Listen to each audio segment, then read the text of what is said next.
The broadcast is now starting. All attendees are in listen-only mode.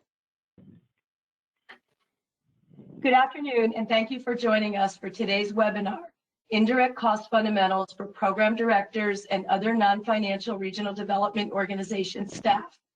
I'm Lori Thompson, Deputy Executive Director of Nato. On behalf of Nato, thank you for taking the time to attend this webinar.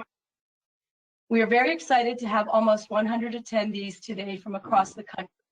Indirect cost is a huge topic of interest for economic development districts, regional councils, and other recipients of federal grants. While we have offered many sessions at conferences and webinars on the topic previously, they were often aimed at finance staff. This webinar was designed for non-finance staff and is intended to distill the requirements for recovery of indirect costs contained in federal regulations and demonstrate in easy-to-grasp terms that address how an indirect cost rate is obtained and used while planning and executing your federally grant-funded projects and programs. For those of you unfamiliar with Nato, we are a national membership organization of the country's 540 regional development organizations, or RDOs. RDOs might be called different things in your region, such as councils of government, economic development districts, area development districts, regional planning commissions, regional planning councils, or many other names. These entities all work at the regional level to assist local governments and communities by promoting economic development and place-based strategies in various areas, including housing, transportation, infrastructure, and workforce development. The Nato Research Foundation is the nonprofit affiliate of Nato. We work on a variety of projects that identify, study, and promote regional solutions through research planning, research training, and peer exchanges. Before we get to the presentations, some quick housekeeping procedures. At any time throughout the webinar, please type your questions into the question box on the side panel. We will try to get to as many questions as we can after the speakers are done with their presentations. Also, we are recording this webinar. It will be emailed to all webinar registrants by the end of this week. You should have received copies of today's presentations in your email inbox this morning. If not, the links to the presentations are included in the chat box on the right-hand side of your screen. With that, I would like to introduce today's presenters, Bob Lloyd and Bernadette Grafton, two names that many of you are very familiar with, either through attendance at NATO's events or through your work with EDA. Federal grants management expert Bob Lloyd will begin the session. Bob is a respected authority on policies and procedures on the award, administration, and oversight of federal grants, contracts, and subawards.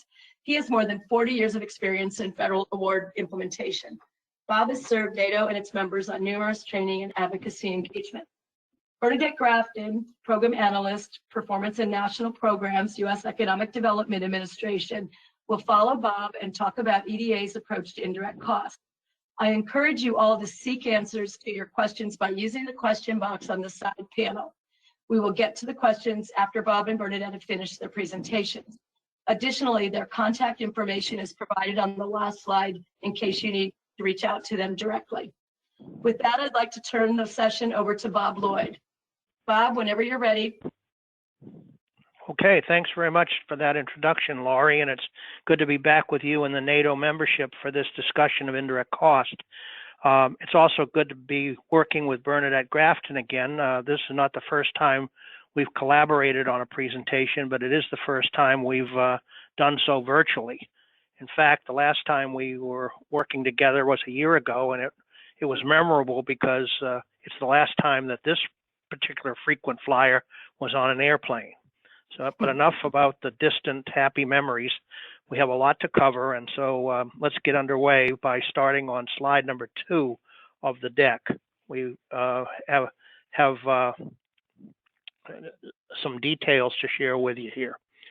Let's start with the fact that indirect cost is a topic that is widely misunderstood by many people who are involved in federal programs, as well as those who are ancillary to it. And as I point out on the slide, many awarding agency staff members have misconceptions about indirect cost, not the least of which is that they frequently label somebody's indirect cost rate as being too high. Without recognizing that all organizations are different, and you have to know what goes into the calculation in order to know whether something's comparable.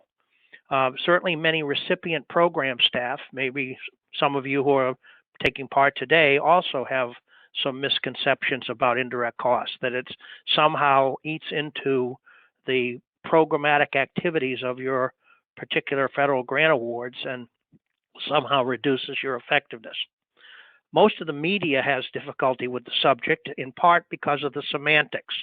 There's a willingness on their part to conflate indirect and direct cost with program cost and administrative cost. And that's something we want to set aside right now. Dealing with programmatic and administrative cost has to do with the underlying purpose of an expenditure, whereas the concepts of direct and indirect cost are primarily focused on the nature of accounting treatment. Now, some of our elected officials also have some of these difficulties. And I've heard in congressional hearings as well as other places discussions that went a little bit like direct costs good, indirect costs bad. And that's about as simplistic as they get. So the folly of comparing indirect cost rates from one organization to another is certainly something that that we need to address as we go forward. And as I point out, you really need to know what goes into the calculation in order to understand that. Now, moving over to slide number 3, let's talk a little bit about the semantics. I've mentioned program cost versus administrative cost.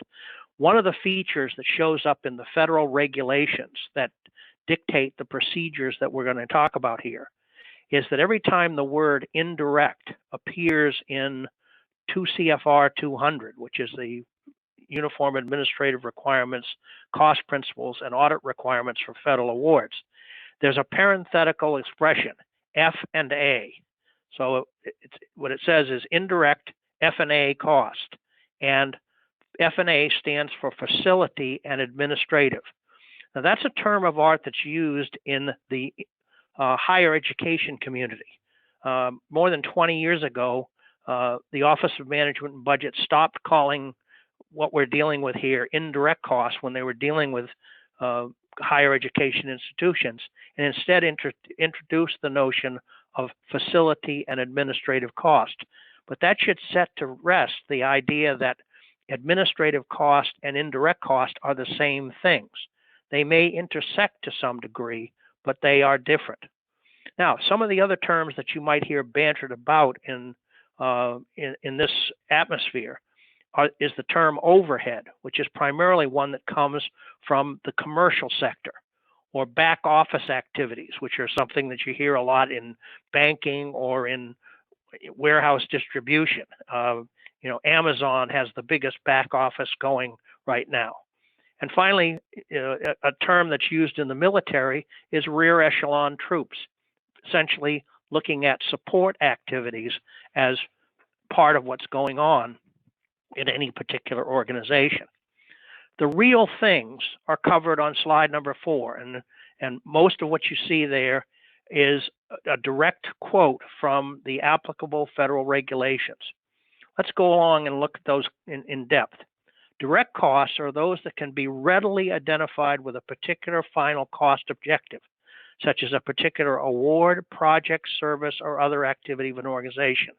The key word in that sentence is readily. There is a causal relationship between the expenditure of the cost and the benefit or impact on a program or activity. The other thing to recognize is that federal awards may be only a part of the charging practices of an organization. Other sources of revenue may involve this distinction as well. Now, indirect costs are those that have been incurred for common or joint objectives, but cannot be readily identified with a particular final cost objective without effort disproportionate to the benefit received. That language, again, comes right out of the regulations. What they're trying to say in formal terms is we could charge everything in our activities directly, but doing so would be an awful lot of trouble, and it's not worth the trouble. Now, many of you have probably heard the expression close enough for government work, and everybody kind of chuckles. Oh, close enough for government work. Well, close enough for government work is alive and well in the discussion of indirect cost, because the idea here is that an organization, for a variety of reasons, may choose to charge a particular type of cost across the board to all activities of the organization in some sort of prorated way, or, as we're going to hear, allocated way, and that's a perfectly acceptable way to do business. Now, what I like to refer to it as is a term of accounting convenience. We charge something indirectly because it's too much trouble to charge it directly. Now, the tools for doing this in federal rules are an indirect cost allocation plan, which is a document that identifies, accumulates, and distributes the indirect cost to benefiting organizational units or activities.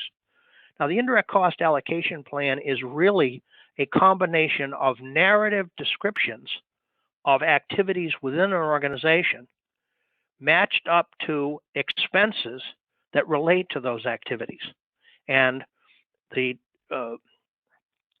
materials that the federal government has put together, both in regulation and in guidance, to establish how to develop those indirect cost allocation plans, are something that the folks in your finance offices have had reason to look at with some attention. The indirect cost rate is a product of the indirect cost allocation plan. It's a device, essentially a ratio or a percentage, used to determine what portion of the organization's indirect costs each activity, including the federal awards that you have, should bear. And it's employed in lieu of separately negotiating that portion of indirect costs with each awarding agency. Now, this particular set of concepts was something that was developed many years ago, really back in for certain of the grantee community, all the way back in the 1950s, as a way to avoid having to have protracted discussions on an agency by agency basis about how indirect costs would be recovered. Now, moving over to slide number 5, at the end of the day, at the end of a project or program that you get awarded to you from the federal government, the total recovery that you're going to make represents the sum of the allowable direct costs plus the allowable allocable indirect costs. The term allocable means beneficial. So the indirect costs that your organization has have to be judged against the set of federal cost principles that establish what costs are allowable, what costs are not allowable, and how the costs are be documented. So allowable direct costs plus allowable allocable indirect costs minus applicable credits becomes the amount that you recover under a particular federal award. Let's just say, for purposes of discussion, that your grant agreement says that you have a $500,000 federal grant. What that means is that at the end of the performance period of that award, you can charge the federal government up to $500,000. But that $500,000 is a combination of this calculation. Now, the other thing to understand in this calculation is the term applicable credits. Applicable credits are those receipts or reductions of expenditures which serve to offset the expenditures that you made with your direct or indirect costs. A good example of that is a purchase discount.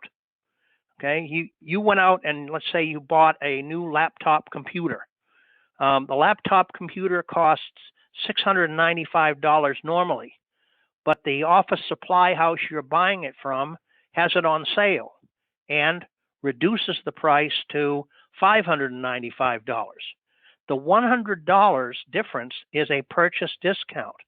You charge the federal government $595, not $695, which would be its normal manufactured selected suggested retail price. And so that kind of subtraction has to be made before the federal government is charged for that type of expense.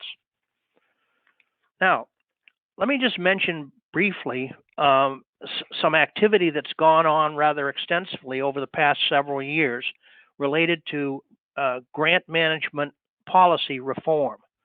Starting during the Obama administration, and this is on slide number 6, there was an initiative undertaken to review a selected number of OMB, or Office of Management and Budget policies, which for many years had been organized according to different types of performers. There was a set of rules for state, local, and tribal governments on administration, and one for nonprofit organizations, hospitals, and institutions of higher education. There were 3 different sets of cost principles, one for governmental units, another for colleges and universities, a third for nonprofits. People asked for years, why do we have so many different policies dealing with the same subject? And the answer was primarily because the recipient community wanted it that way. But it didn't make a lot of sense from a number of standpoints, the least of which was complexity. So the Office of Management and Budget launched an effort focused on consolidating those policies, providing a certain amount of regulatory relief, reducing the burden that was involved in administration of federal assistance programs, and always at OMB, the concept of cost containment was part of what they were trying to achieve.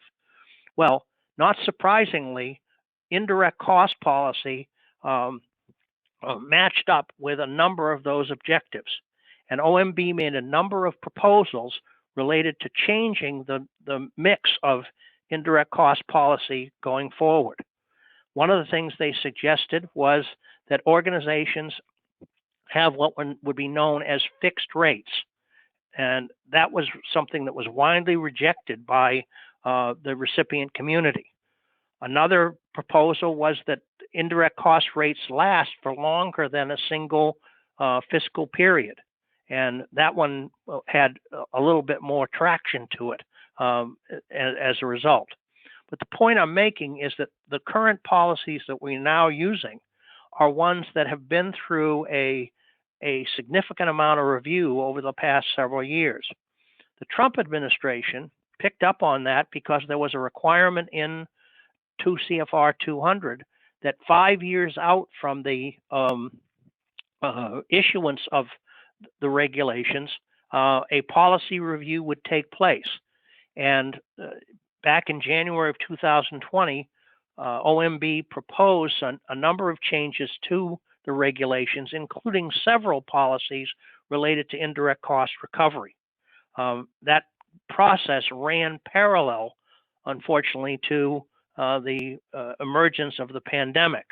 But nonetheless, at the end of 2020, effective November 12th, some additional changes were made. Now, moving over to slide number 7, one of the things we've tried to do in the slide deck is to provide some references to particular sources of policy. Oftentimes when we're dealing with federal grants management topics, somebody is going to go away with an impression about what the requirement is, and they're going to run into somebody else in their own organization who says, where does it say that? And the answer to where it says it is often in the United States Code of Laws, the Code of Federal Regulations, or the Federal Register. And so there's a single website, govinfo.gov, which is actually the Government Publishing Office. It used to be called the Government Printing Office, but that's a little passé, where you can link up with the entire Code of Laws, the entire Code of Federal Regulations, and the Federal Register, which is the daily diary of what the federal government's executive branch is doing on any given day, all the way back to 1936.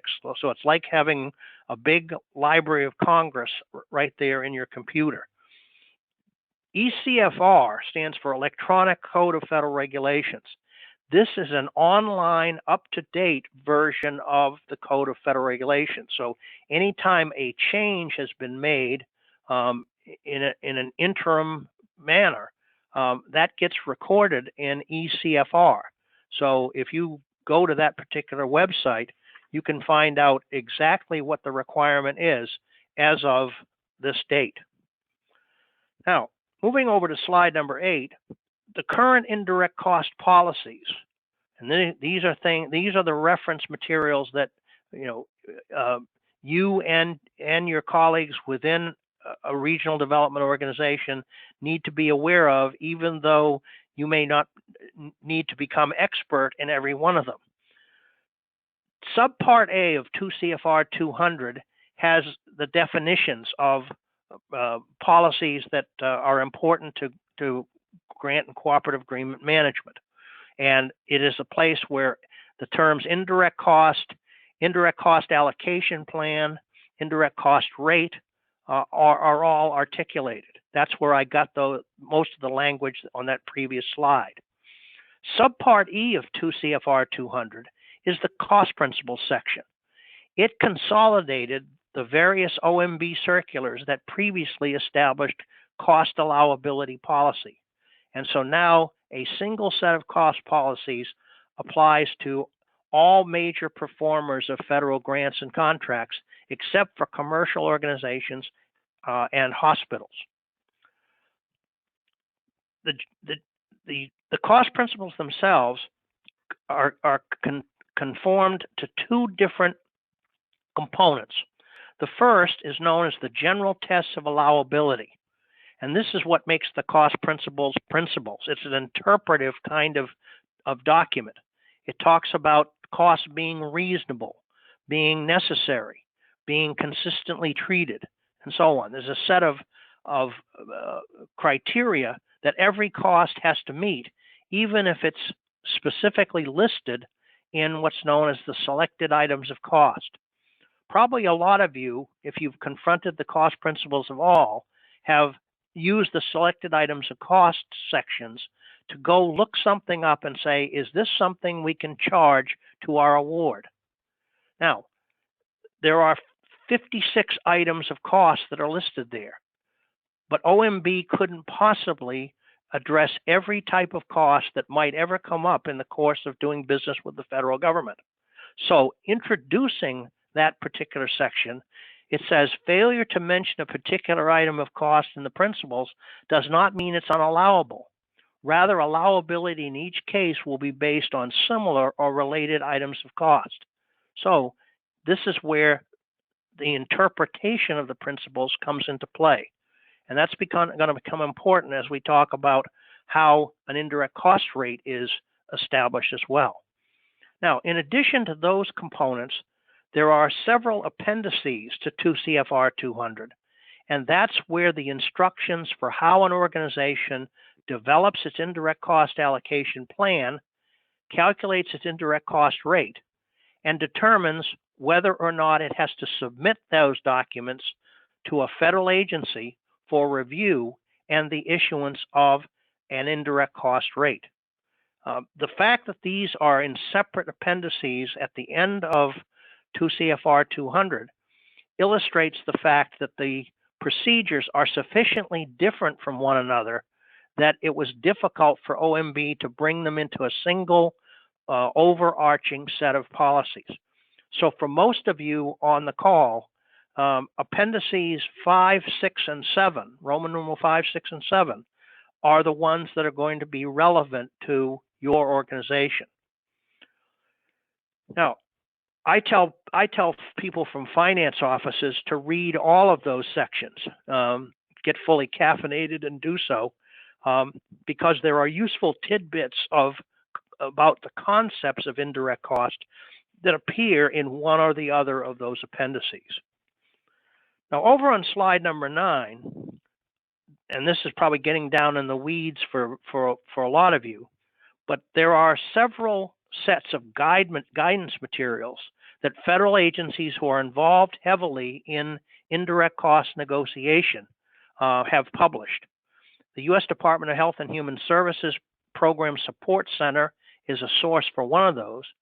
The Department of Labor's Office of Cost Determination has a very useful guide called Indirect Cost Determination Guide, which has an excellent set of sample materials of the type that would be needed to be submitted in order to get an indirect cost rate. And finally, and this is something that will certainly crosswalk over to Bernadette's presentation, the Department of Interior, which is servicing a number of federal agencies as a negotiator of indirect cost, has a set of policies as well that can be used for development of this information. Now, slide number 10 addresses the issue of who prepares an indirect cost allocation plan and the calculations that go with it. And one of the things I think it's fair to say is that there's a cottage industry of accounting firms and consulting firms and others who have made it their business to be knowledgeable and expert on this particular subject, and who offer their services to organizations to do the work for them. I'm not denigrating their practices, but I think one thing that is extremely important is that organizations make sure they've got their own in-house capability related to this particular subject. Your directors of finance, accounting staff, and so on are going to know an awful lot more about the organizational structure and the charging practices of your organization than somebody from outside. And the idea of you engaging a firm and having them, for lack of a better term, borrow your watch and then tell you what time it is, I think is problematic. That's my own opinion. But one thing that the federal government has said is that whoever does the indirect cost plan cannot be the organization that conducts the single audit. If the organization involved recovers more than $1 million a year in indirect cost. And the reason for that is that that audit firm would essentially be auditing its own work and would lack independence as a result. Now, over on slide 11, we've got a listing of the steps that are involved in indirect cost recovery. The guidebooks that I referred to a moment ago all use this set of concepts or a set of steps as a basis for instructing organizations on how to develop and submit, if necessary, their indirect cost allocation plans and rate proposals. For program staff, the critical element of this particular list is the second bullet on slide 11, the documentation of cost policies. There's a term of art in indirect cost recovery called the cost policy statement. And what it does is to identify how an organization decides whether to charge something directly or indirectly. And to a very large extent, the choice about whether something is charged directly or indirectly is an organizational one. Okay?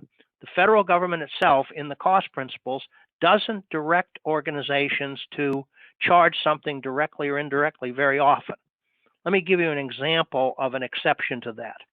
One of the cost principles has to do with the cost of preparing proposals.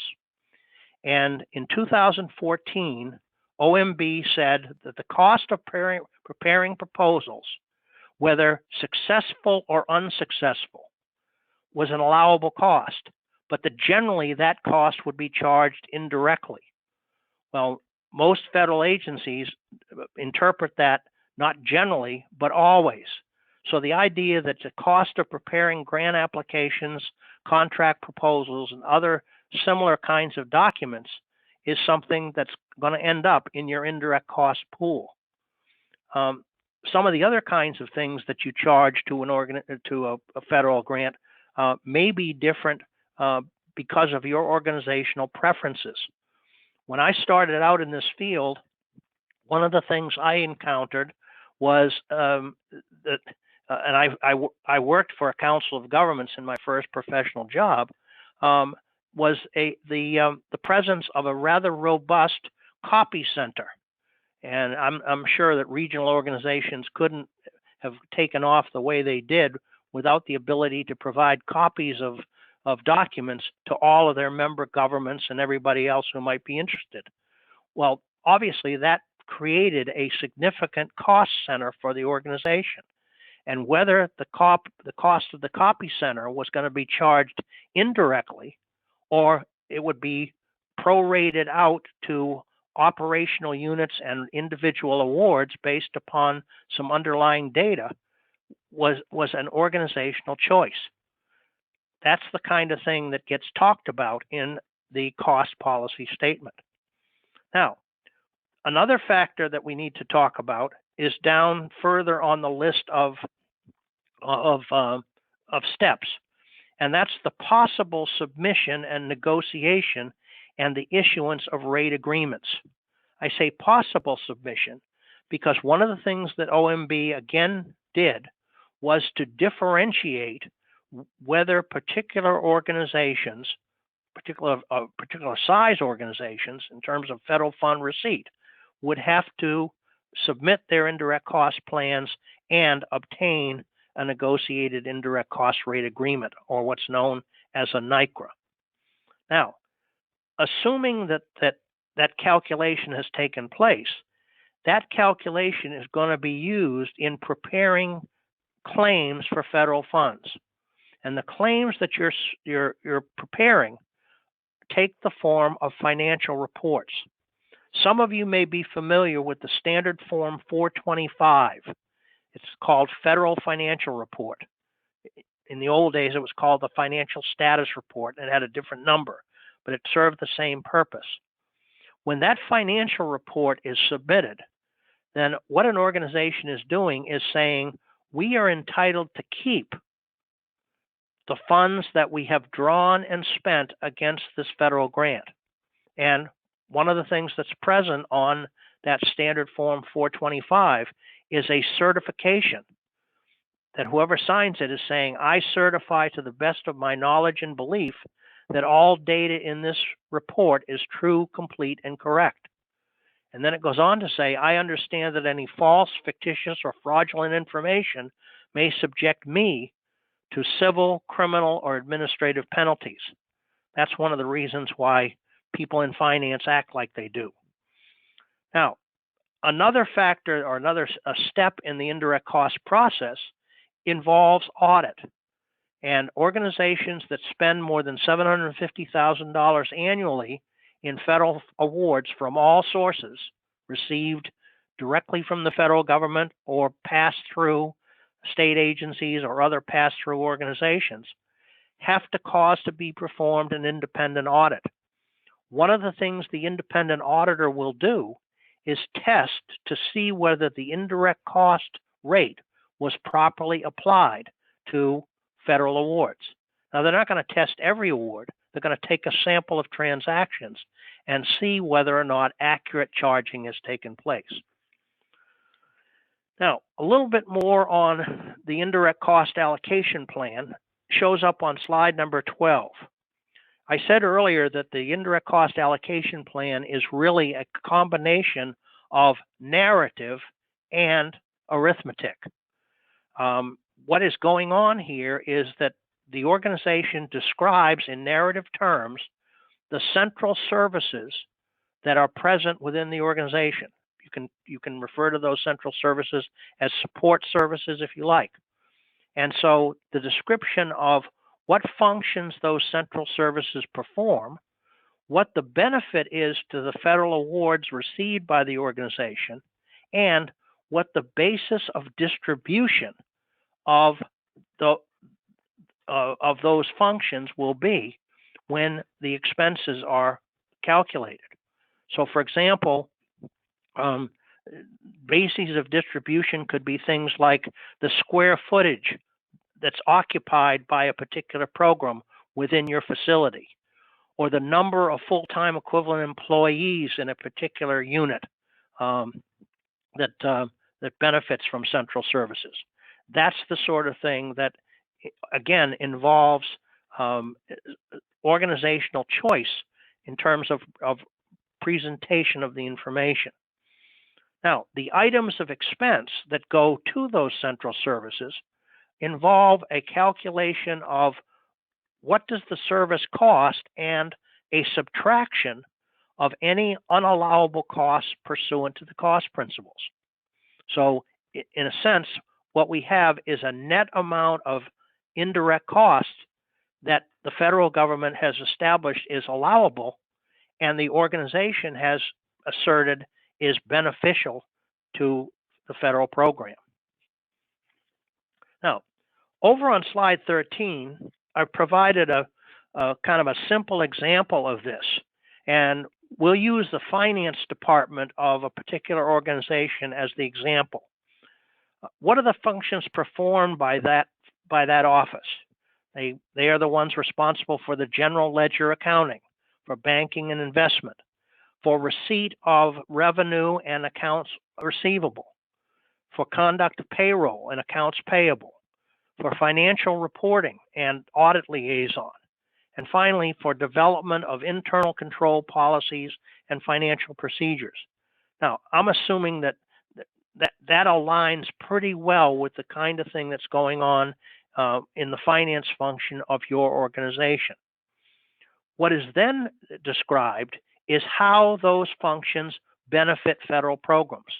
And this is, for lack of a better term, the nexus of benefit for that activity. What are the kinds of expenses that go into this function? The salaries and wages of the staff who are part of the finance department, their fringe benefits, supplies that they use, equipment utilization that they are responsible for, communication costs and other miscellaneous expenses, as well as their portion of the occupancy of the facility. So when we add those numbers up, what we have is the indirect costs of the finance department.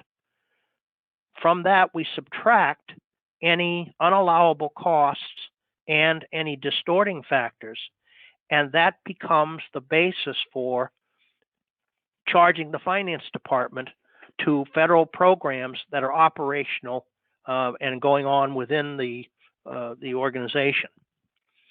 Now, slide 14 captures how that all gets added up. The total of allocated indirect costs from all the functions, such as the chief executive office, the finance department, the human resources function, the facility and buildings component.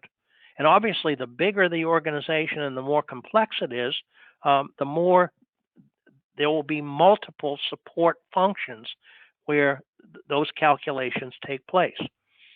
That total of allocated indirect cost is going to become the numerator of a fraction. And that's going to be divided by what's called the direct cost base. That base is either the salaries and wages of the operational departments or units, the salaries, wages, and fringe benefits of those organizational units, or what's called the modified total direct costs. Now, this is one of the reasons why, again, going back to an initial point I made at the start, why it is not particularly useful to compare one organization's indirect costs with another, because you got to know what went into the calculation of the allocated indirect costs. Plus, you got to know whether or not the direct cost base that was used was one of the three that are listed on slide 14. Arguably, if somebody's using a salaries and wages base, even if they have the same amount of allocated indirect cost, their indirect cost rate, the percentage that results from dividing indirect costs by direct costs, is going to be larger than a rate that would have the modified total direct costs of the organization as the denominator of the fraction. Now, organizations that get more than $10 million annually in federal funds are required to use the modified total direct cost base as their denominator. Now, moving over to slide 15, the list here on this slide are the tools that organizations need to assemble in order to have a justifiable indirect cost rate.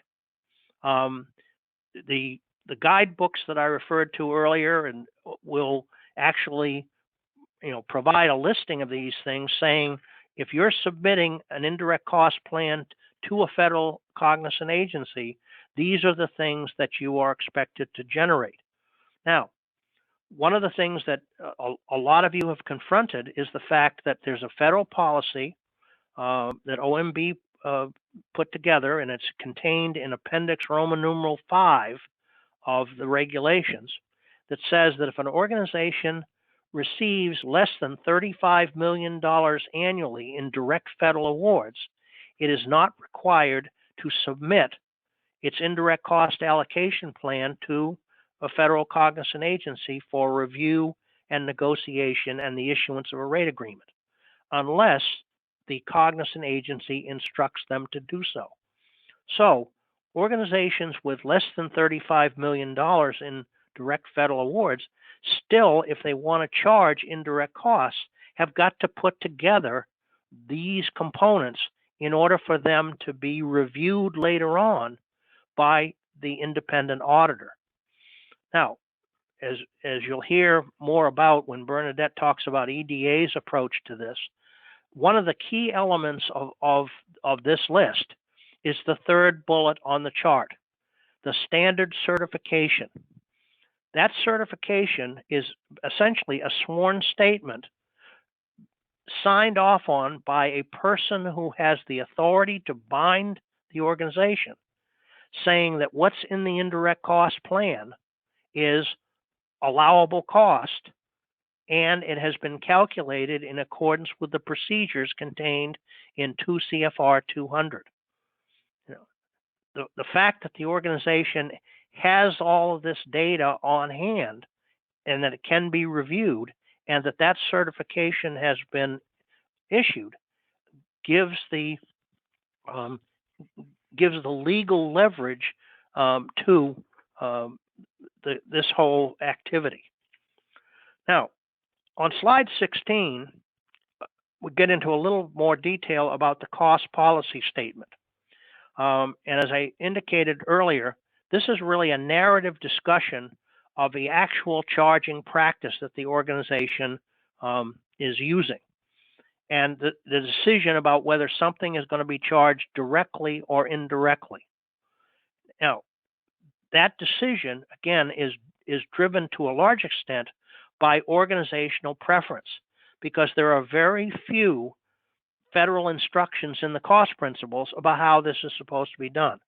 I mentioned earlier the treatment of proposal costs. It says that will generally be treated as an indirect cost.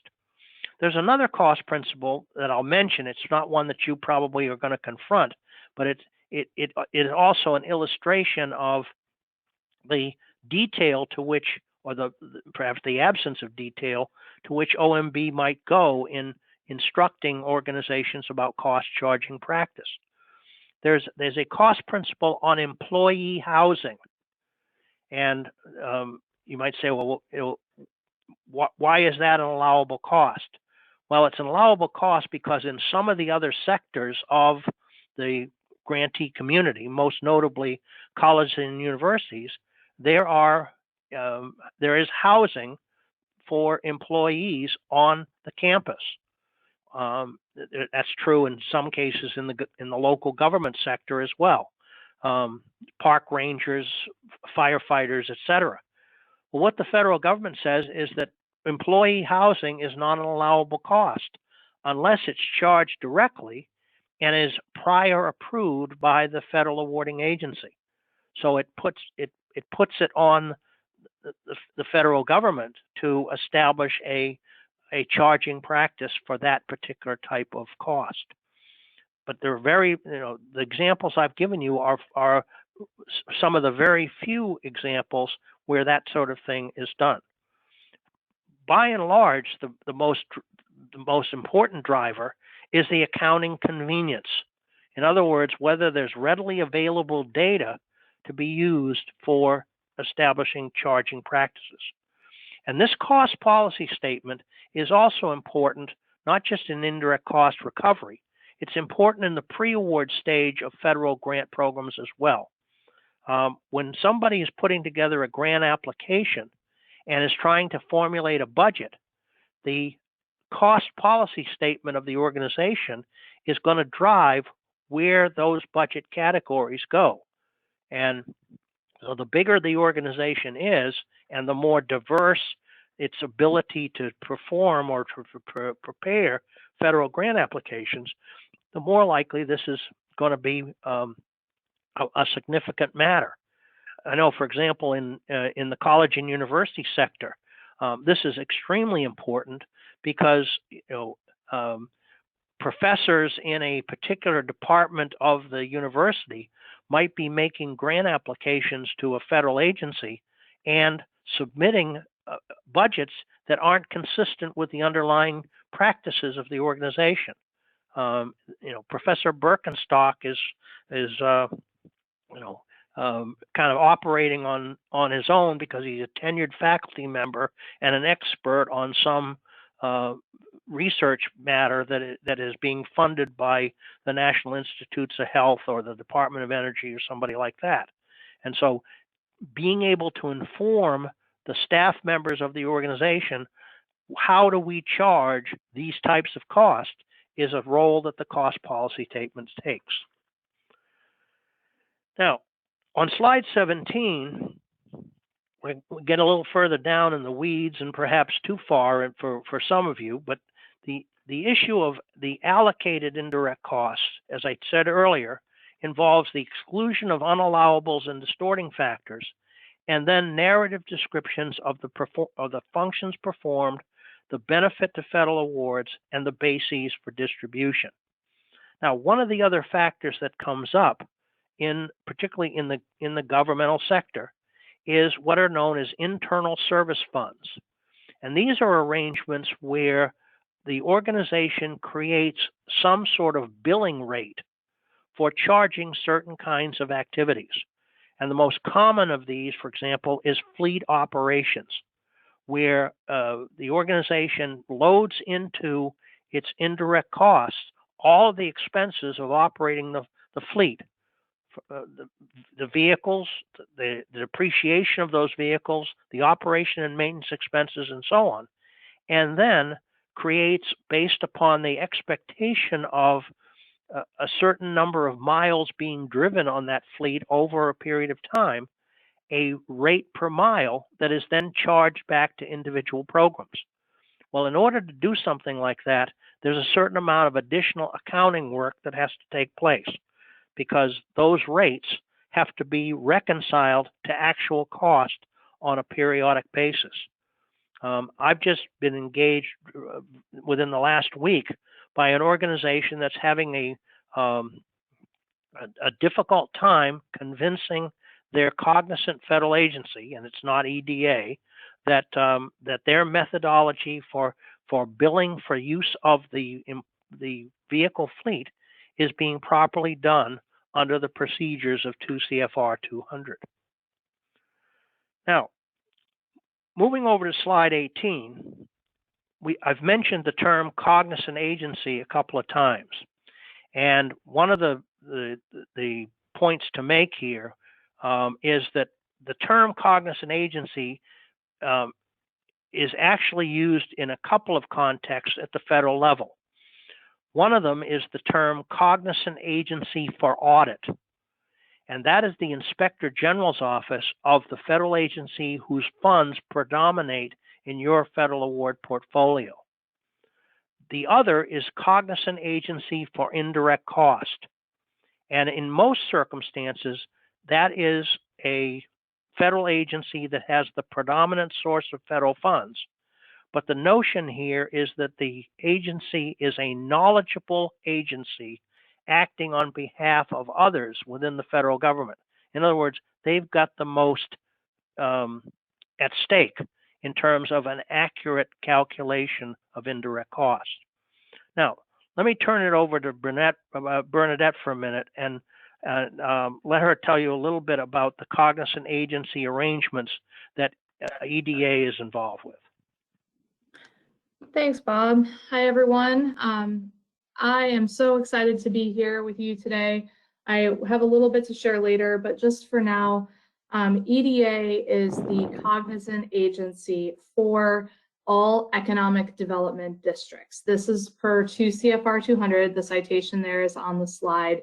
As Bob had mentioned, normally the cognizant agency is based on whichever federal agency you receive the most direct federal funding from. In this case, there are some special cases where OMB has kind of assigned federal agencies as the cognizant over some groups of non-federal entities. And in this case, all EDDs fall under EDA regardless of their federal funding amount. We do recognize that unfortunately in some cases this means that we're your smallest federal funder, but we're still your cognizant agency. And what that does is it really helps us to have some consistency across the entire group of EDDs because it is such an important constituency and just a type of entity for EDA.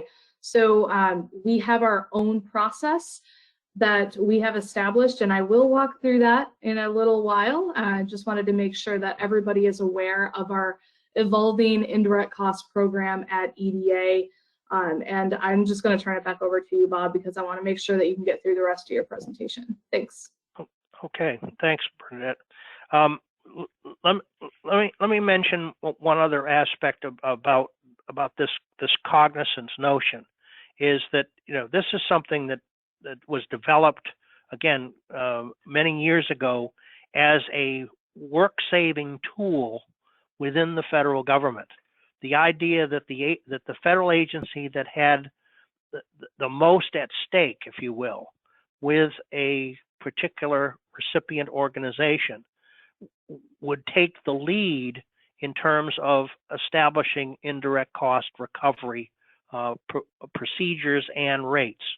And this would be a work-saving step for the federal government, but also a work-saving step for recipient organizations, because the resulting indirect cost rate would be a device that could be then used across the board with all federal agencies. And that system has worked to a large degree effectively for decades. Now, moving over to slide 19, if an organization ends up submitting an indirect cost allocation plan and rate proposal to the federal government, and that is reviewed and negotiated with the cognizant agency, then the result of that is going to be a rate agreement. And on slide 19 is a list of the components that are going to show up in that rate agreement. If any of you look at the guidebooks that I referred to on one of the earlier slides, every one of them has an appendix in it that shows a standard rate agreement template. And arguably, if you've seen one rate agreement, you've seen them all, because these components that are listed on slide 19 are pretty much standard fare. The one thing I will mention that's not obvious related to this list is the rate type. And there are three possible scenarios for rates here.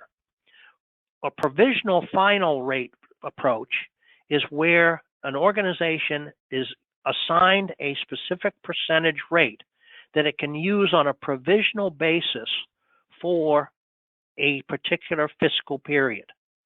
Now, normally that's an annual fiscal year. So let's just say, for purposes of discussion, that the organization gets a provisional rate of 21.2%, and I'm just picking a number here. It uses that rate throughout the fiscal year.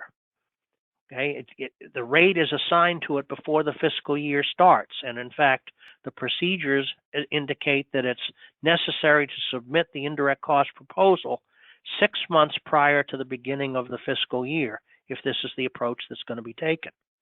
Well, the organization gets its indirect cost rate on a provisional basis, charges 21.2%, and then at the end of the fiscal year, recalculates its rate based upon actual costs and submits information about that final accurate rate.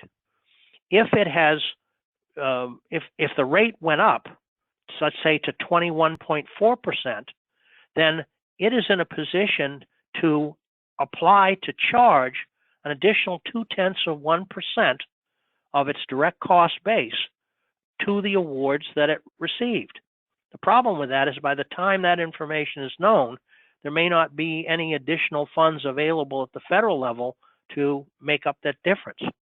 On the other hand, if they have overcharged the federal government, let's say it's instead of charging 21.2%, they should have charged 20.9%, then the 0.3% difference is something that they're going to have to pay back. And that's why the provisional final rate is not only a very labor-intensive exercise, it can cause some angst if the original rate was not very close to what is ultimately going to be the case. A predetermined rate is where the rate is established on the front end, 21.2%, and is not adjusted. Now, federal agencies are told that they can use predetermined rates when it's unlikely that the actual cost will exceed the rate that's given. So that the organization comes in with a 21.2% request. Federal agency looks at that and says, "We'll give you 21% as a flat rate in exchange for you not having to come in with a final rate calculation at the end of your fiscal year." Now, the fixed rate with carry forward is an arrangement where the rate is established, but instead of being adjusted at the end of the year, the undercharge or overcharge is carried forward to the next rate negotiation period. And this is a procedure that's used for very large state and local government agencies and for colleges and universities. But this is another reason why, in looking at all of the procedures associated with this, that the Office of Management and Budget has continued to try to establish procedures that would reduce the amount of effort that these arrangements and procedures involve. Now, moving over to slide number 20, let me talk just briefly about the allowable cost sections of 2 CFR 200. As I've pointed out earlier, this particular document replaced the corresponding subjects of cost allowability that were present in several OMB circulars of long standing. For most of you on the call, the old OMB circular A87 was the cost principles that applied to your organizations. It applied to state and local governments and tribal governments. So this consolidation was an attempt to try to simplify the identification of these policies. As I've pointed out earlier, the components of subpart E are the general tests of allowability and the selected items of cost. The general tests are where the interpretation comes into play, where it talks about, for example, whether a cost is reasonable. The general tests of allowability say that a cost is reasonable if in its nature and amount it does not exceed that which would be incurred by a prudent person in the circumstances surrounding the incurrence of cost. So if we can just find that prudent person, we'll know what reasonableness is. Reasonableness can be very much in the eye of the beholder. I'll talk a little bit about that in just a minute. The selected items of cost, on the other hand, are a listing of costs that OMB has seen fit to include in the document. There are three reasons why those costs are listed. Either they are a type of cost that OMB recognizes is likely to occur in an organization that's doing business with the government. It's a common type of cost. Or it's a type of cost that if it occurs, they don't want it charging, they don't want you charging it to them. We got along for a long number of years without mentioning alcoholic beverages in the cost principles. But because an organization treated alcoholic beverage charges as employee health, morale, and welfare costs and actually prevailed in that approach, OMB said, we'll fix that, and characterized alcoholic beverages, however characterized, as unallowable.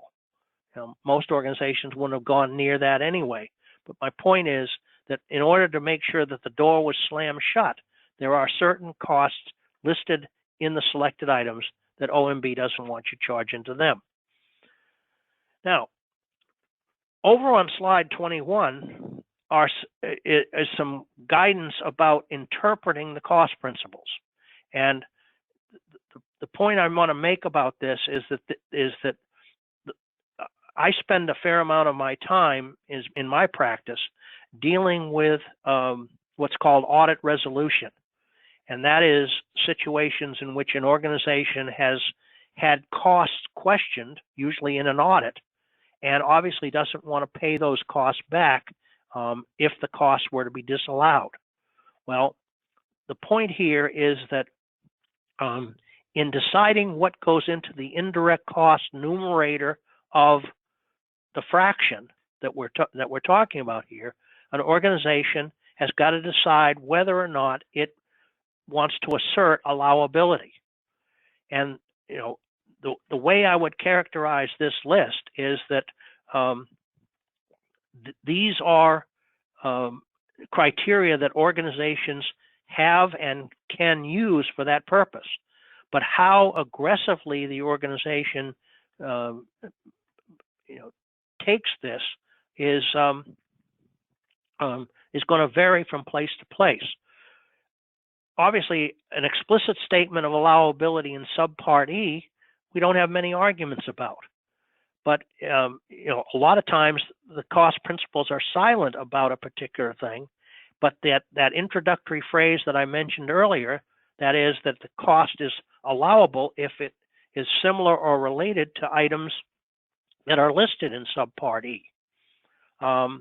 Another criterion that might be used is whether the cost is treated as allowable in the remaining set of other cost principles.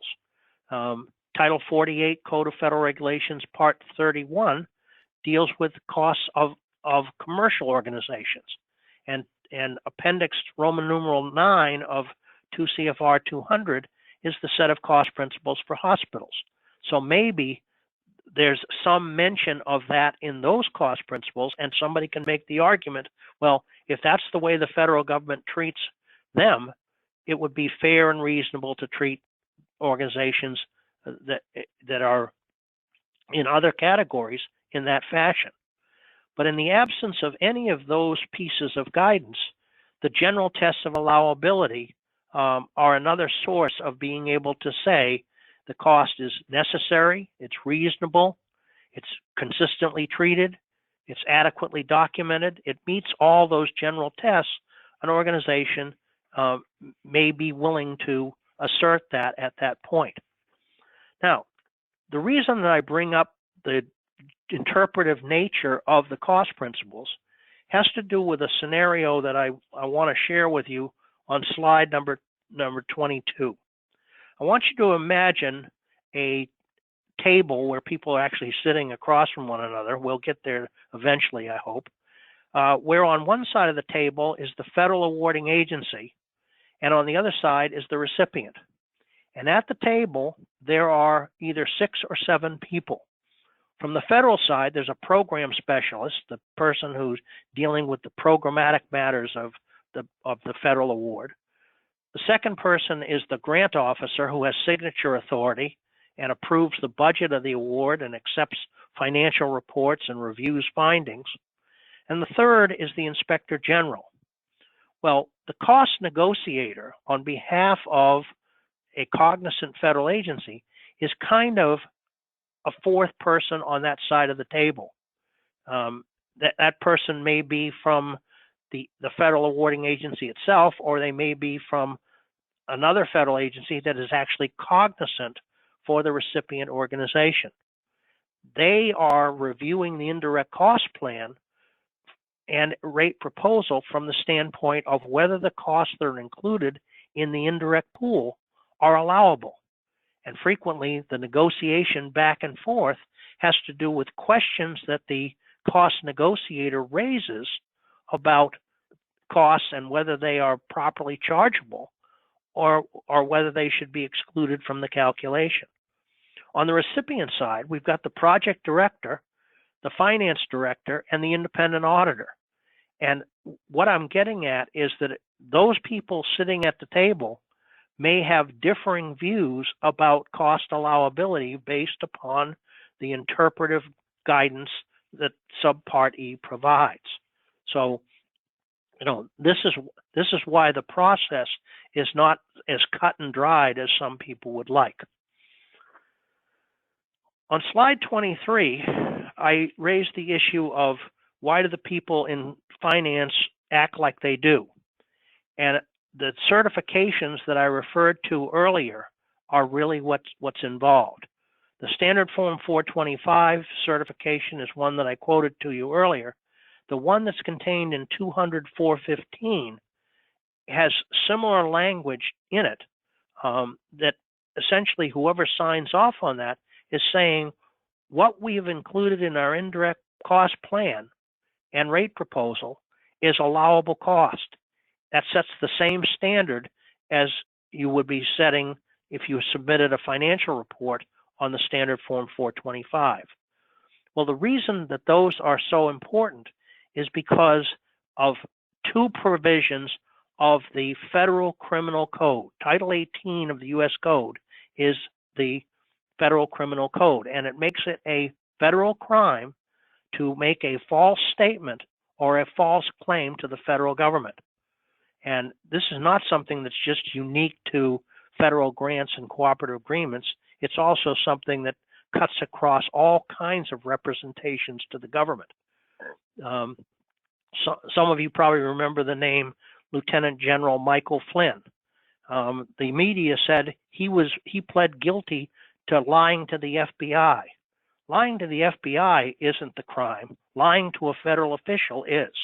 So, he made false statements, which ultimately landed him with a sentence. Ultimately, of course, has been pardoned. There's a whole cottage industry of activity related to false statements and false claims. And if you Google the words qui tam, which is at the bottom of slide 23, you'll find out a lot about that and how extensively issues are raising according to it. Now, let me wrap up my side of the presentation with just two other slides here.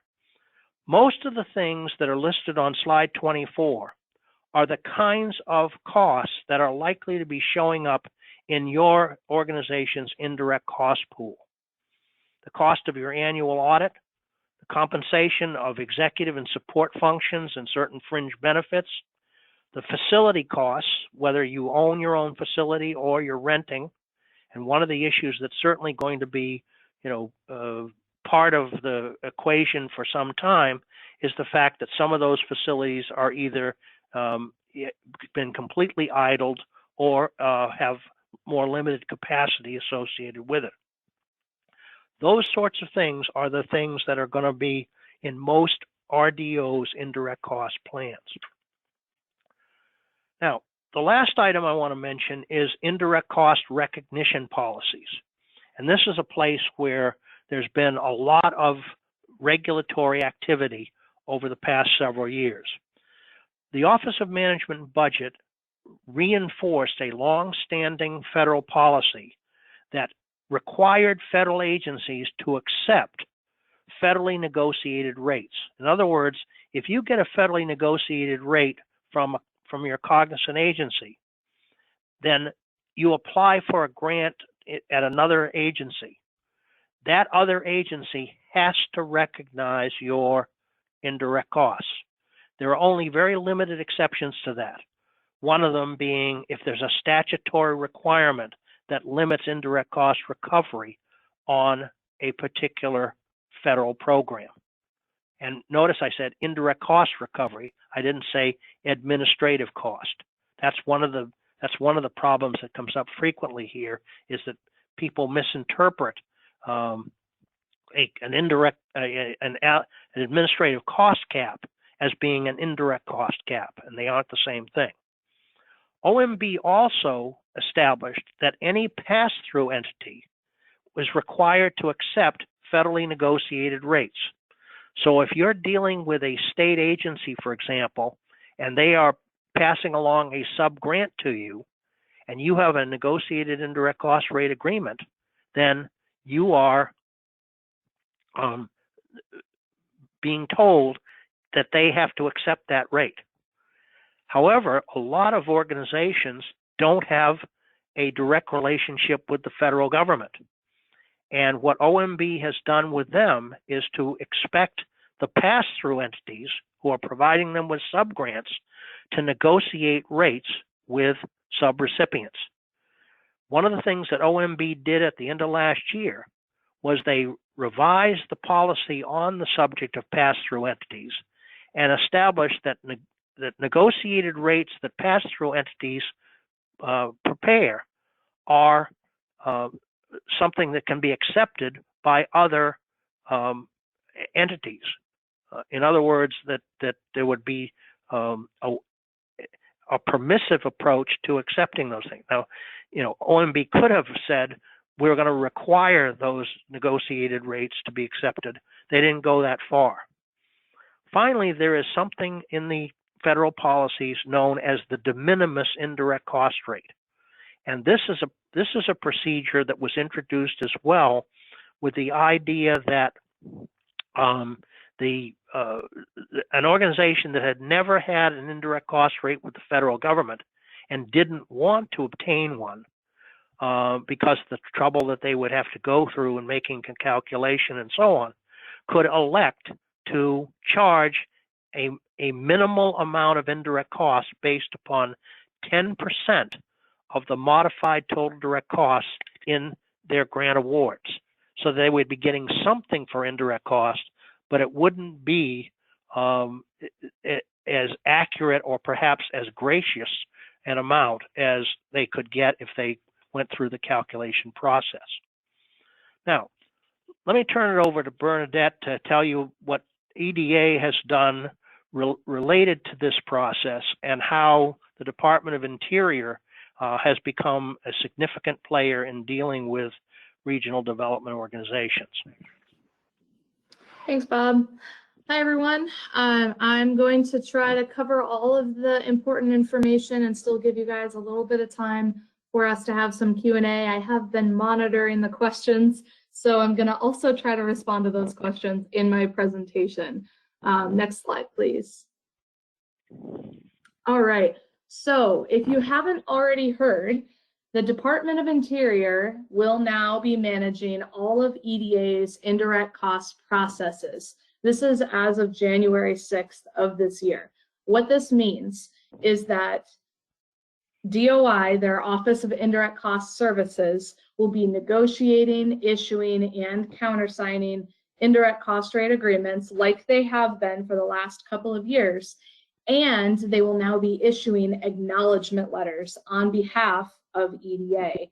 They're also going to be doing a few other things, which I will get into in a minute. But what this means is that DOI is going to be your primary contact for anything related to indirect costs, NICRAs, and acknowledgement letters. They even set up a special inbox specifically for EDA grantees and staff. It's here on your screen. It's EDA_indirect@ibc.doi.gov. I want to emphasize something here, and I will repeat this a couple of times in my presentation. EDA is still your cognizant agency. Nothing has changed about that. We can't change OMB's guidance, so nothing is changing with that. EDA is still the cognizant agency for all economic development districts. So next slide, please. So DOI, what they're doing for us through the interagency agreement that we have with them, they're negotiating rates, they're issuing the acknowledgement letters for certificates of indirect costs that you will now be sending directly to them and not to indirect costs at eda.gov or to bgrafton1 at eda.gov. And they're also available to provide guidance and technical assistance. This is one thing that I baked into the interagency agreement this past year because they have the experience that we do not. They have the knowledge base, they have the expertise into CFR 200, and over the past couple of years, they've been learning quite a bit about our the grantees over which we are their cognizant agency for, our EDDs primarily. They've been learning a lot about your organizations and how you operate, so they're not coming at this cold. It is still a learning process, and EDA is still part of the conversation. Whenever DOI has questions that they can't answer, they still email us, and we may get involved at times, but DOI is your first point of contact for indirect cost questions, for submitting your certificate, for submitting your full proposal if you're getting a negotiated indirect cost rate agreement. And if you have questions as you're preparing your full proposal and kind of completing all of those components that Bob went through so well in his presentation, if you have questions about that, you can reach out to DOI and you can ask, because they have skilled people there who can help you think through those things.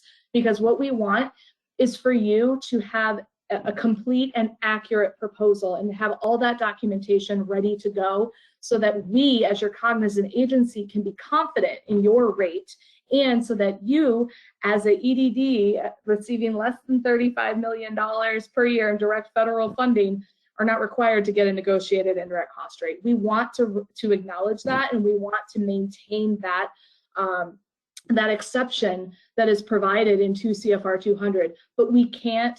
One thing that I want to emphasize is that even though there is that exception, we can still, as your cognizant agency, ask that you get a negotiated rate, because if we have questions about it, or if something just doesn't seem right, that's where we want to make sure that we're all covered and that nobody has any exposed risk.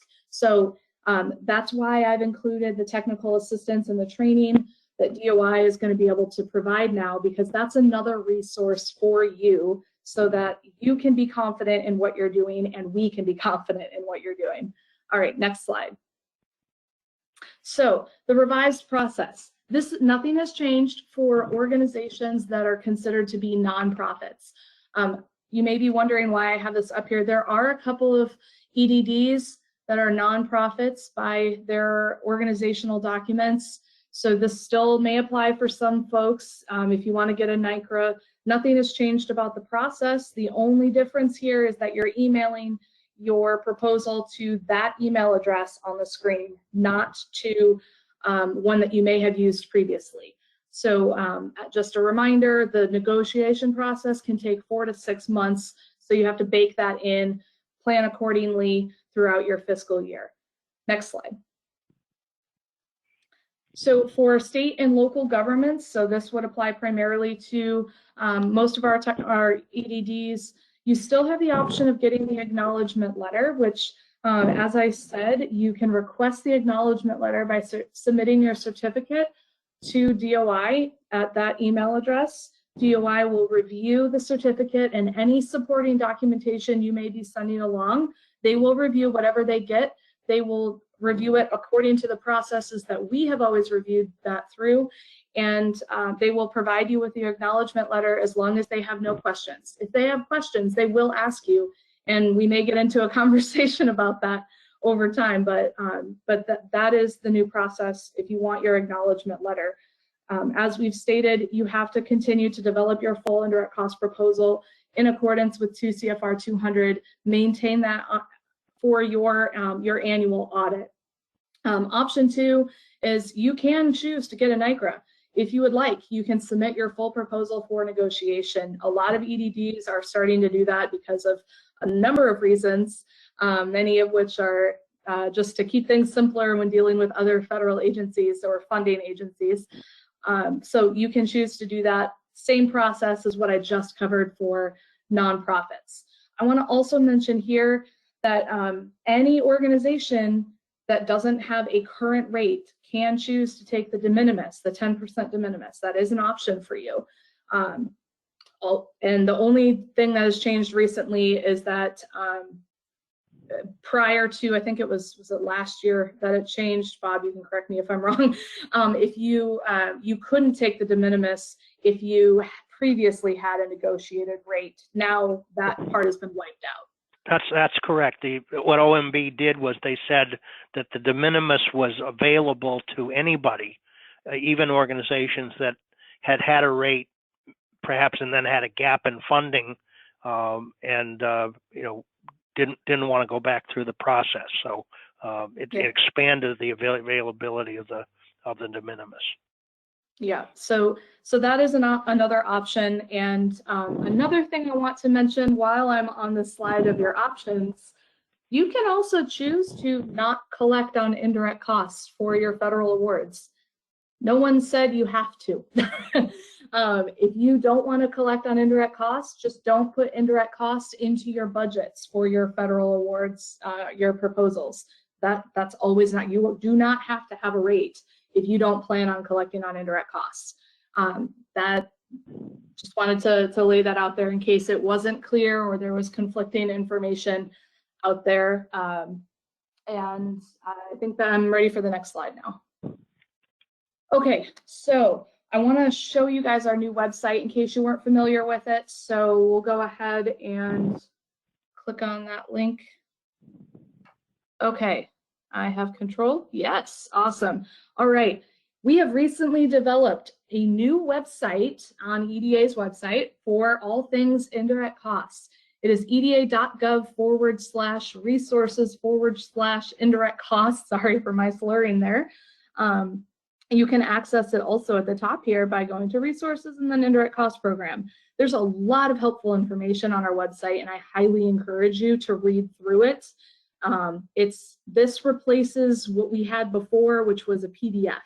So all of the relevant information is here. This is the predominant information. Do not read anything else that EDA has put out about indirect costs. This is what you should be focusing on. I will also point out here that we have a statement that EDA continues to be the cognizant agency for EDA designated EDDs. We have some guidance on this website about this is more project or program specific of how to claim indirect costs under an EDA award. We have some general information about the types of rates and maximum allowable indirect costs payable to an EDA project, and then information about the de minimis rate if you choose to take that. So please, please, please visit this website and take a look at it. The other page I want to draw your attention to is right here on the left, how to get your indirect cost rate. So there's a lot of information. I understand that, but it is very important that you read through it. We have curated this so that only the important information is here on this website. So I also wanted to flag that these instructions apply only to the organizations that EDA is the cognizant agency for. This is our process. So things may be different with other funding agencies that are cognizant agencies for the non-federal entities. Sorry. Okay, moving forward. We have guidance here for nonprofit entities. And then moving down, we have guidance for units of state or local government. I would encourage you to read through that. We also have a timeline for getting your NICRA. It is clickable, so you can make it larger. We're hoping that this is helpful so that you can think through when you should be doing what.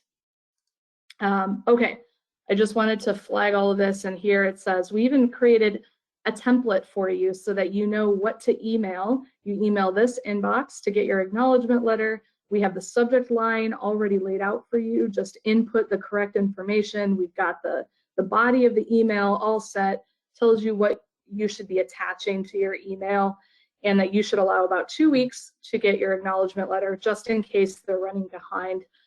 They should be able to turn it around fairly quickly.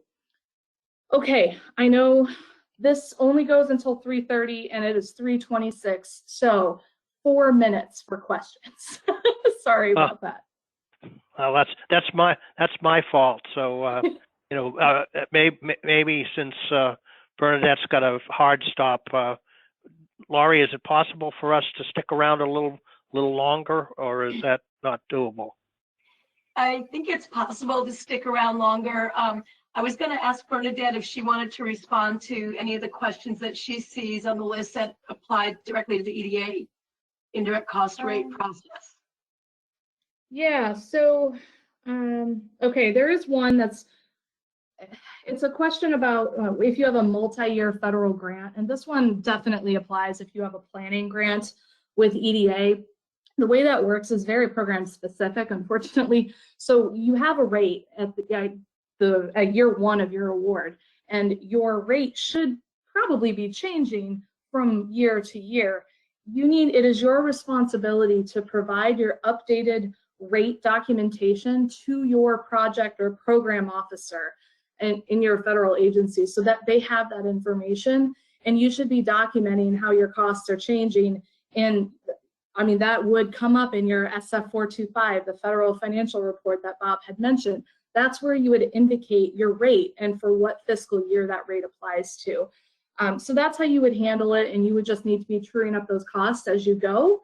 But absolutely talk to your project officer and ask them how they want to receive that information. So that would be my recommendation for that question.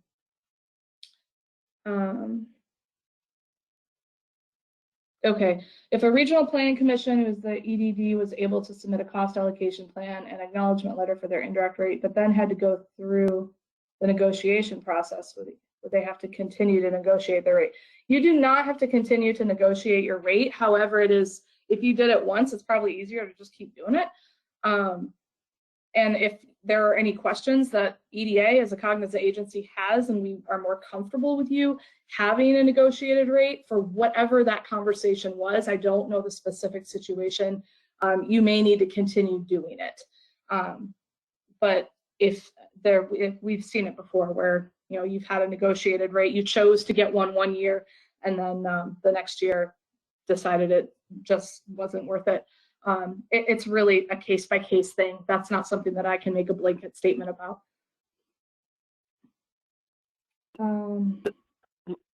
Let me jump in on that too, because yeah. one of the things that I think is important here is that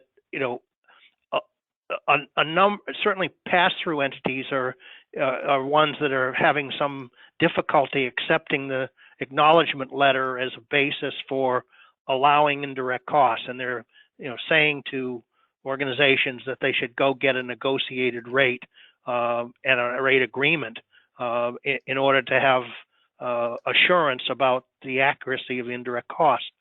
The audit process under the single audit, there's a document called the Compliance Supplement, which is really an audit guide, and some of you are probably familiar with it or have heard of it. What it is a document that tells auditors what to test when they do a single audit. And in the indirect cost area, what it says is if an organization has a NICRA, then the auditor's job is to see whether the NICRA was properly applied and to do that on a test basis. On the other hand, if an organization doesn't have a negotiated agreement, but has the documents that Bernadette showed you on the website and that I mentioned during the presentation, it has those documents available, then the auditor's job is to see whether the rate was properly calculated and then see whether it was properly applied. So there is a degree of assurance that's out there for that sort of arrangement. And unfortunately, I think there are some, particularly pass-through entities, that aren't prepared to accept that level of assurance. They want more absolute assurance with a federally negotiated rate document in front of them.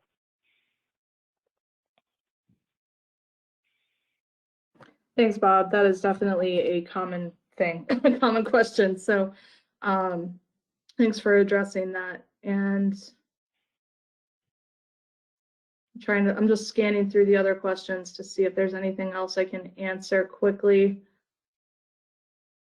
So there is one. What if our cognizant agency and other federal awarding agencies accept our de minimis rate, but our state Department of Economic Development doesn't accept the de minimis rate for billing to the federally funded grant? I'm not sure why they wouldn't.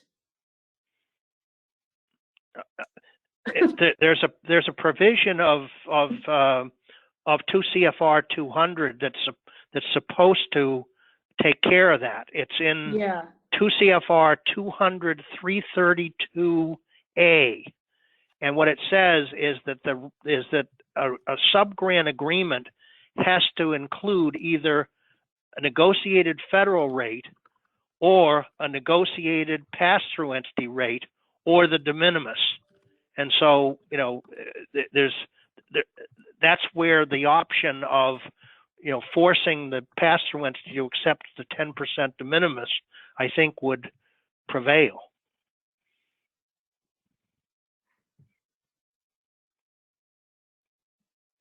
And then there's another question to discuss the 6 months prior to the fiscal year due date for the certificate. Yes, I understand that for a certificate, it doesn't necessarily take 6 months, but I want to clarify here that you're supposed to be preparing your full indirect cost rate proposal every year. You may not have to submit it for negotiation, but you should be preparing it, and that can take some time.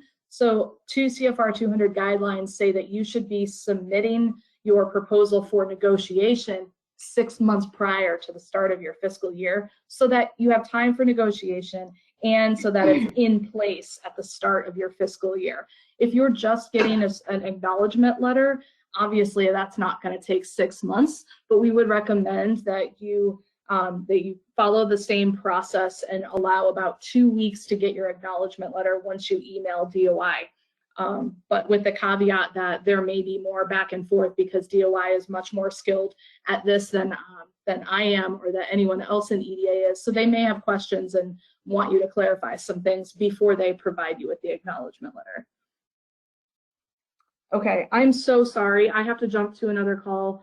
Hopefully this has been helpful, and please, if you have any other questions that Bob can't answer, please email me and I'll see what I can do.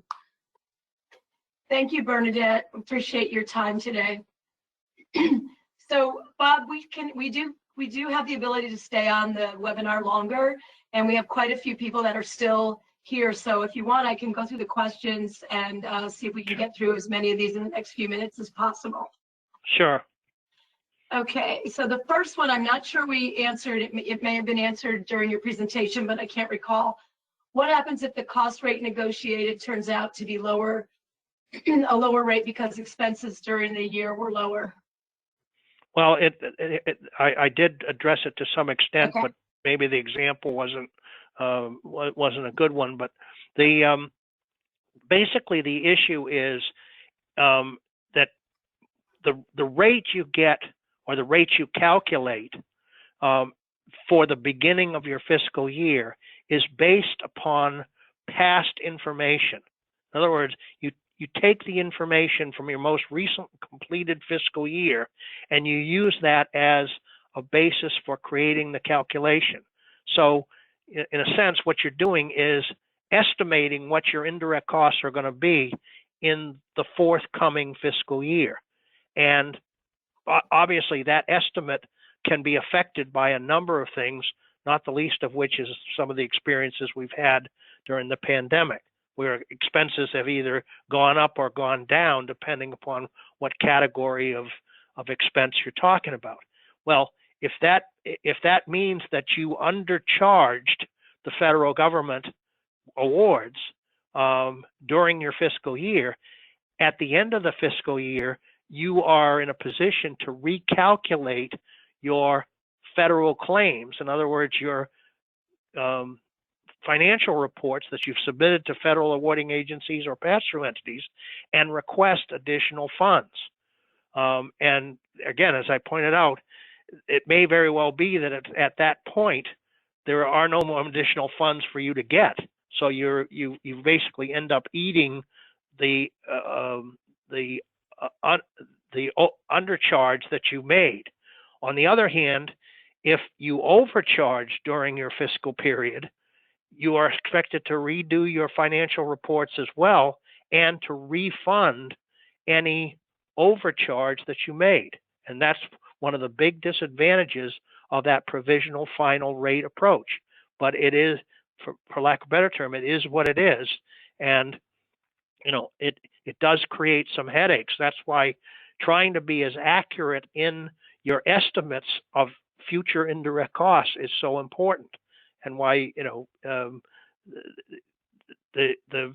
calculations and the instructions that we've referred to are so important. Okay. Another question was, can you provide further information about what you meant by distorting factors? Sure. Primarily, that has to do with capital expenditures that are made in the indirect cost pool. So if for example, an organization has gone out and bought new vehicles, for example, the capital cost of that vehicle is not something that is expected to be included in the indirect cost pool for distribution to other activities. The language in the guidance, when it talks about distorting factors, uses capital assets as one example of it. There may be others, and that would be the sort of thing that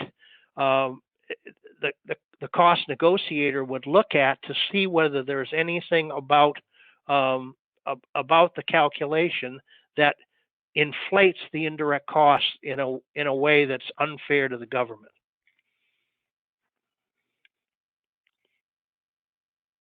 Okay, I think we have one final question, Bob. Question is, we are a nonprofit economic development lender who receives no other income other than loan fees and interest charged on the individual loan funds. This income is restricted to the fund in which it was earned to be put back into the lending pool of that fund. Because there is no other income source, all indirect costs have been allocated to each of the funds based on time spent on each fund. This results in zero profit in the internal service fund. This method has been used for over 30 years of operating an EDA RLF. We received a CARES grant and have been instructed to get a negotiated rate. If we are not able to allocate 100% of our indirect costs to our loan funds, we do not have any outside income source to cover these costs. Is there an option to be exempted from this process, as it may cause significant financial stress on the organization? Well, that's actually probably a question that Bernadette might need to address as well. But there is a provision in 2 CFR 200 that allows a federal agency, and that would include a cognizant agency for indirect cost, to make an exception to the requirements on a case-by-case basis. It's contained in 2 CFR 200 102, I believe is the citation, and a request for that waiver would be the sort of thing that I think in this case would be submitted to Bernadette's office rather than to Department of Interior, because EDA remains the cognizant agency for economic development districts. Okay, so what I'll do there, Bob, I will connect the person who requested an answer to that question with Bernadette directly, and maybe Bernadette might have some additional information for her. Right. No, I think that's the appropriate way to deal with it. Okay, well, that was it. That was the last question. I really want to thank Bob and Bernadette, who left us a little bit ago, for their time and expertise today. And just a reminder to those that are still on the webinar, we have 2 more webinars in this series. Next Wednesday, March 31st at 1:30 p.m., we will have a webinar again with Bob Lloyd, that's called Playing Well with Others, Effective Collaboration in All Directions. And the following Wednesday on April 7th, Bob will do another webinar that will look at purchasing with federal grant funds. If you haven't registered for those and you'd like to, you can visit nato.org, and on the homepage there's a direct link to each webinar to register. So again, I'd like to thank you, Bob, so much for your time, and we look forward to seeing you again next week on the next webinar. And thank you everybody for attending.